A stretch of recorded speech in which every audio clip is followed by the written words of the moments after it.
দয়া বেশি। আমাদের পাপ অন্যায় যত বড় হোক, মনে রাখবেন আল্লাহর দয়া তার চাইতেও বড়। নাকি ছোট? আপনি যত বড় পাপ করেন না কেন, আমাদের জন্য আল্লাহর পক্ষ থেকে দয়া আছে না নাই? বনি ইসরায়েলের এক লোক সিরিয়াল কিলার ছিল, খালি মার্ডার করতো, সিরিয়াল মার্ডার।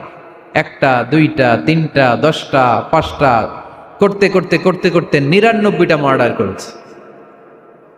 কয়টা? এলাকায় আছে নাকি এরকম কেউ? 99টা মার্ডার। কল্পনা করা যায়? 99 জন মানুষকে সে নিজ হাতে হত্যা করেছে। 99 মার্ডার করার পরে তার মনে ভয় আসলো, হায়রে, না জানি আল্লাহ আমার সাথে কেমন আচরণ করে আখিরাতে। আমার তওবা আছে কিনা কপালে জানি না, আমার তো ক্ষমা নাই, কি করব আমি? তো সে লোকজনদেরকে জিজ্ঞেস করলো, আমার ক্ষমা আছে কিনা, এটা কে বলতে পারবে? আমাকে আল্লাহ মাফ করবে কিনা?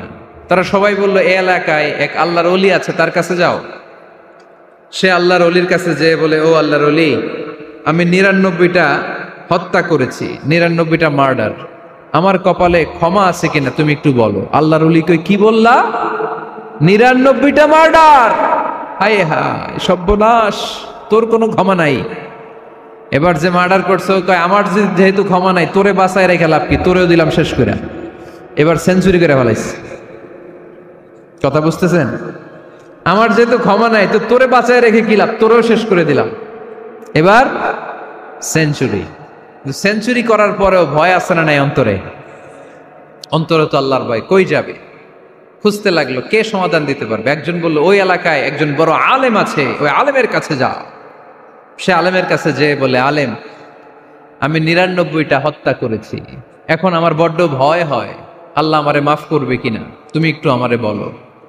আলেম বলে, তোমার গুনাহ যত বড়ই হোক, আমার আল্লাহর দয়া তার চাইতেও বড়।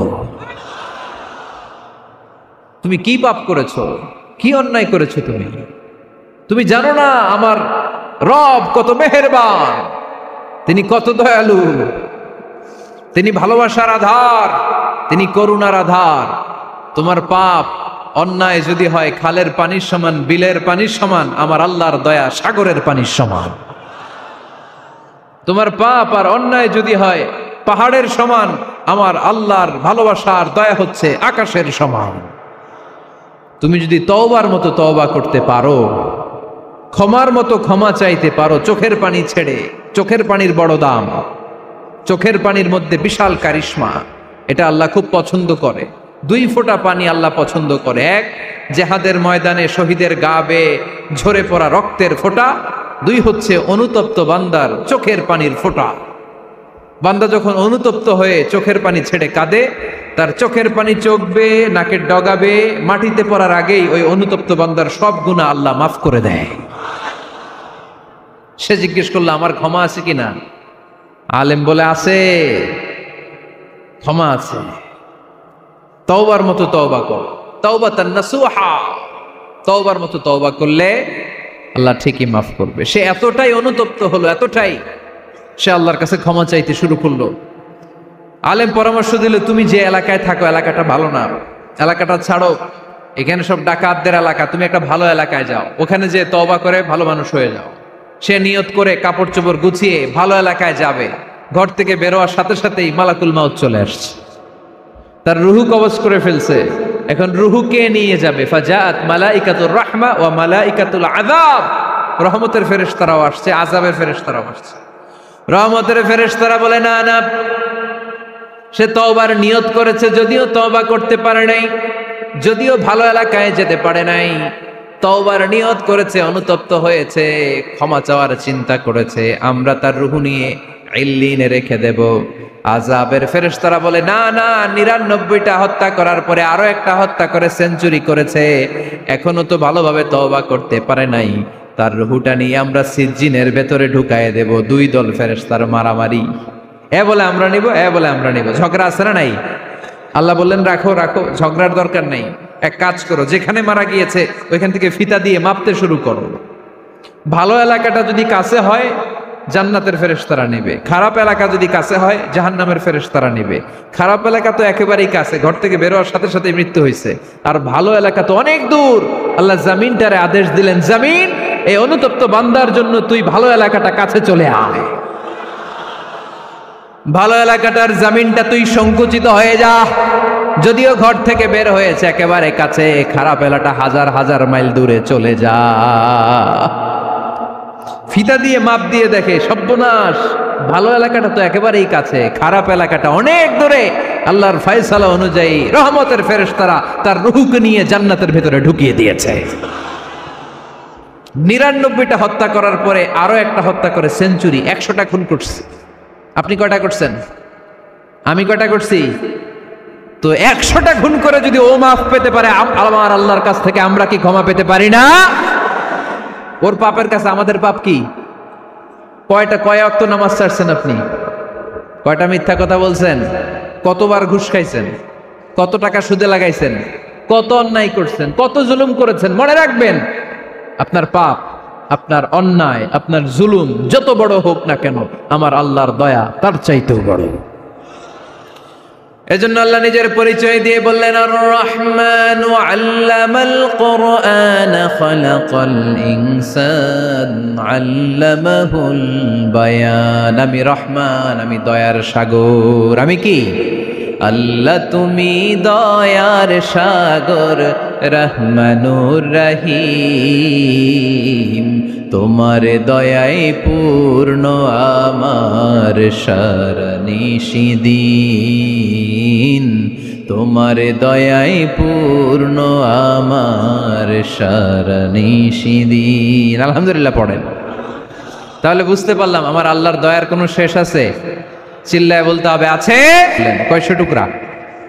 সবাই শুনতেছেন? কষ্ট হচ্ছে তো উত্তর দিচ্ছেন না যে? কত টুকরা করলেন? 100। 100 টুকরা করে 99 টুকরা দয়া ভালোবাসা আল্লাহ তাআলা নিজের কাছে রেখে দিলেন, আর 1 টুকরা দয়া আর ভালোবাসা আল্লাহ তাআলা গোটা বিশ্বের সবার মাঝে ভাগ করে দিলেন। আমরা সবাই মিলে পাইছি কয় টুকরা ভালোবাসা? উনি রেখে দিয়েছেন কয় টুকরা? ওই 1 টুকরার কিছু অংশ আমিও তো পাইছি, তাই না? আপনি পেয়েছেন, আমরা সবাই পেয়েছি, গোটা বিশ্বের সবাই, আদম আলাইহিস সালাম থেকে শুরু করে কিয়ামত পর্যন্ত যারা আসবে, এসেছিল এবং এখন আছে, সবাই মিলে কয় টুকরা? ওনার কাছে কয় টুকরা? কিন্তু এই 1 টুকরা যে আমরা সবাই ভাগে যোগে পাইলাম, আমাদের ভালোবাসার নমুনা দেখছেন? একজন আর একজনের ভালোবেসে বলে আত্মহত্যা করে ফেলে, আছে না নাই? আছে না? আহা, সালমান শাহ মারা গেছে, এই দেশের কয়েকটা মেয়ে গলায় রশি দিয়ে আত্মহত্যা করছে, শুনছেন? আহা, অমুক সেলিব্রিটির কি হয়েছে, ছাদ থেকে লাফ দিয়ে পরে মাথা ফাটায় ফেলছে। ভালোবাসা আছে না নাই? যারে ভালোবাসে তার নাম আবার ছেলেরা হাতের মধ্যে কেটে কেটে লেখে। শরীয়তপুরে এগুলো নাই আলহামদুলিল্লাহ। হ্যাঁ, প্লাস দিয়ে লেখে, প্লাস। ধরেন আব্দুল্লাহ প্লাস শামিমা, তো এ প্লাস এস, রক্ত দিয়ে লেখে, রক্ত। আমি অবাক হই, নিডেল, সুই, সুই দিয়ে কেটে কেটে লেখে আব্দুল্লাহর এ প্লাস শামিমার এস। কি ভালোবাসা! 1 ভাগ ভালোবাসার ছিটে ফোটা সবাই মিলে পাইছে। এইটা ঠেলা যদি এরকম হয়, তাহলে যিনি 99 ভাগ ভালোবাসা রেখে দিয়েছে তার ভালোবাসা বেশি না কম? দেখেন, ছোট্ট বাচ্চাটা রাতে খেতে চায় না, মা যদি বলে খাও, বলে না, খাবো না। আব্বু অফিস থেকে আসুক, আব্বুর কোলে বসে বসে আব্বু আর আমি একসাথে খাবো। এই ছোট্ট বাচ্চাটা কিছু বোঝে না, কিন্তু তারপরও তার বাবার জন্য ভালোবাসা তার হৃদয়ে ঢুকাই দিছে কে? আপনাদের এলাকায় মুরগি পালেন না আপনারা? মুরগি যখন বাচ্চা নিয়ে হাঁটে, দেখবেন মুরগি ছানা ধরা যায় না, ধরতে গেলেই মা মুরগিটা কি করে? কামড় দিতে আসে। এই ছোট্ট বাচ্চাগুলোর জন্য মা মুরগিটার হৃদয়ের ভিতরে ভালোবাসা ঢুকাই দিল কে? আহা, আমি পত্রিকাতে এমনও দেখেছি, বন্যায় এক মা পানি খেতে খেতে খেতে খেতে খেতে খেতে মরে গিয়েছে, কিন্তু শিশুটাকে একটা বালতির মধ্যে চাপিয়ে মাথায় তুলে ধরে রেখেছে। মা পানি খেতে খেতে নিজের জীবনকে বিলিয়ে দিয়েছে, কিন্তু বাচ্চাটা মরে নাই। বাচ্চার জন্য কি ভালোবাসা! এই ছোট্ট বাচ্চার জন্য মায়ের হৃদয়ে জান স্যাক্রিফাইসের মতো এই ভালোবাসা ঢুকাই দিল কে? আমাদের প্রতিদিনই ভালোবাসা। সকালে ভালোবাসা, বিকালে ভালোবাসা, সন্ধ্যায় ভালোবাসা, শীতকালে ভালোবাসা, গ্রীষ্মকালে ভালোবাসা। আমাদের ইসলামে শুধু ভালোবাসাবাসি, ঠিক কিনা? রসুল আমার ভালোবাসা, রসুল আমার আলো আশা, রসুল আমার প্রেম বিরহের মূল আলোচনা, রসুল আমার কাজে কর্মের অনুপ্রেরণা। চিল্লায় পড়েন আল্লাহু আকবার। আমাদের ভালোবাসার কোনো কমতি আছে? 24 ঘন্টা আমাদের ভালোবাসা আছে না নাই? 365 দিন আমাদের ভালোবাসা আছে না নাই? এই জন্য আলাদা করে আমাদের কোনো দিন লাগে না, বিশ্ব ভালোবাসা দিবস দরকার হয় না। যারা মাকে দেখতে পারে না, বাবারে দেখতে পারে না, এরা একদিনের জন্য মা বাবাকে উইশ করতে যায়, আর নাম দিছে বিশ্ব মা দিবস, বিশ্ব বাবা দিবস। কিছুদিন আগে দেখলাম বিশ্ব ডিম দিবস। কি দিবস? আমি কি মিথ্যা বললাম?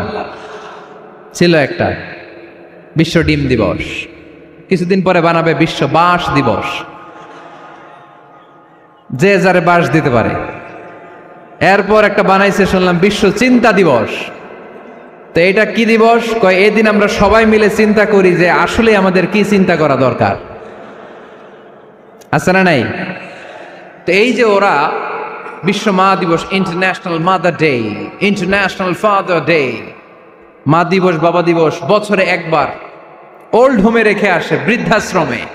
যেহেতু সারা বছর বৃদ্ধাশ্রমে, বছরে একদিনও যদি মারে স্মরণ না করি কেমন হয়? তো একদিন ওই মা দিবসে মারে একটা কার্ড দিয়ে উইশ করে আসে, কিছু টাকা দিয়ে আসে। ওদের তো মা বাবার প্রতি দয়া নাই, শ্রদ্ধা নাই, ভালোবাসা নাই, এজন্য ঘটা করে ওদের দিবস পালন করা লাগে। আমাদের 24 ঘন্টা 365 দিনই ভালোবাসা, তাই এই দিবস ফিবসের আমাদের দরকার নাই। চিল্লায় বলেন ঠিক কিনা? জন্মের পর থেকেই তো আমাদের ভালোবাসা, মৃত্যু পর্যন্ত ভালোবাসা, আমৃত্যু ভালোবাসা। এই জন্য বিশ্ব ভালোবাসা দিবস, এটা ইসলাম কখনো সাপোর্ট করে না। ভালোবাসার কেন্দ্রবিন্দু একজন, চিল্লায় বলতে হবে তিনি কে? 100 টুকরা করে আমাদেরকে দিয়েছেন কয় টুকরা? উনি রেখেছেন কয় টুকরা? দেখেন, এক টুকরা ঠেলায় বিশ্ব ভালোবাসা দিবস আমরা পালন করি। ভালোবাসার গান, ভালোবাসার নাটক, ভালোবাসার ফিল্ম, ভালোবাসার কবিতা, অভাব নাই। কত ভালোবাসার স্টোরি আপনারা জানেন, এত ভালোবাসা। কিন্তু সবাই মিলে ভালোবাসার এক অংশ আমরা ভাগে যোগে পেয়েছি। এক অংশের নমুনা যদি এমন হয়, 99 টুকরা ভালোবাসা যিনি রেখে দিয়েছেন নিজের মধ্যে, তার ভালোবাসা বেশি না কম? চিল্লায় বলেন বেশি না কম? এজন্য আমরা আল্লাহর ভালোবাসার ভিখারি, আমরা আল্লাহ তাআলার রহমতের ভিখারি। আল্লাহর রহমত ছাড়া কেউ কোনোদিন জান্নাতে যেতে পারবে? কোনোদিন নিজের আমল নিয়ে বড়াই করবেন না। আপনার কি ভাবেন যে আপনার আমল দিয়ে আপনি জান্নাতে যাবেন? শরীয়তপুরের আজকের এই প্যান্ডেলে যারা বসে আছেন, কার এরকম ভরসা আছে যে হুজুর আমি এত আমল করেছি, আমার আমলের বদৌলতে আমি জান্নাতে ঢুকবো? কে কে আছেন দেখি? আল্লাহর ওলি আছে এরকম কোন আল্লাহর ওলি? হ্যাঁ আছে? নাই। আল্লাহর হাবিব বললেন, আল্লাহর রহমত ছাড়া, ভালোবাসা ছাড়া কেউ কোনোদিন জান্নাতে ঢুকতে পারবে? আম্মা জান আয়েশা বললেন, ইয়া রাসূলুল্লাহ আপনিও না? আল্লাহর হাবিব বললেন, না আমিও না, তবে আল্লাহর রহমত আর দয়া সেদিন আমাকে ঘিরে রাখবে। মান নুকিশা উযিবা, যার হিসাব আল্লাহ সেদিন চাইবেন সে ধরা খেয়ে যাবে। সব সময় আল্লাহর কাছে এই দোয়াটা যেন আমরা করি, আল্লাহ কিয়ামতের দিন তুমি আমার হিসাব নিও না।